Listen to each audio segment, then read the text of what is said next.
Inaimbestigahan na ngayon sa Philippine National Police ng Taguig City Government ang pagkamatay ng 2 estudyante na pawang mga residente ng naturang lungsod.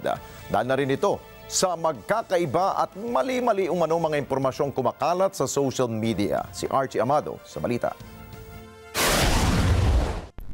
Inatasan na ni Mayor Lani Cayetano ang Taguig City Police na magsagawa ng masusing investigasyon na magbibigay linaw sa pagkamatay ng 2 high school student na sina Irish Shen Manalo, 13 years old grade 8 student, at si Mary Nicole Pigar, 15 years old grade 10 student na pawang residente ng Signal Village, Taguig City. Natagpaang wala ng buhay ang 2 alas 11 ng gabi nitong araw ng Biyernes sa loob ng Girl Scout Mini Office 3rd floor Magsaysay Building ng Signal Village National High School sa Taguig City.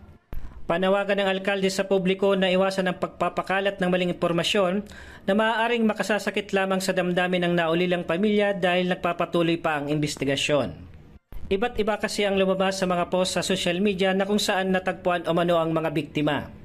Hindi rin umano gumagana ang CCTV sa nasabing paralan na magbibigay sana ng linaw sa nangyaring insidente. Dahil sa nangyari, nagluluksa ang pamahalang lungsod ng Taguig dahil sa sinapit ng 2 mag-aaral. Justisya naman ang panawagan ng mga kaanak ng 2 namatay na estudyante. Sa ngayon ay inaantabayan na natin ang update sa isinasagawang investigasyon ng pulisya at autopsy report para malaman ang tunay na nangyari sa 2 mag-aaral. Archie Amado para sa Mata ng Agila, matatag, matapang, matapat. Maraming salamat sa inyo pong pagsubaybay sa Mata ng Agila Primetime. Para malaman ang matatag, matapang at matapat na mga balita, i-follow lamang at mag-subscribe sa @Net25 TV.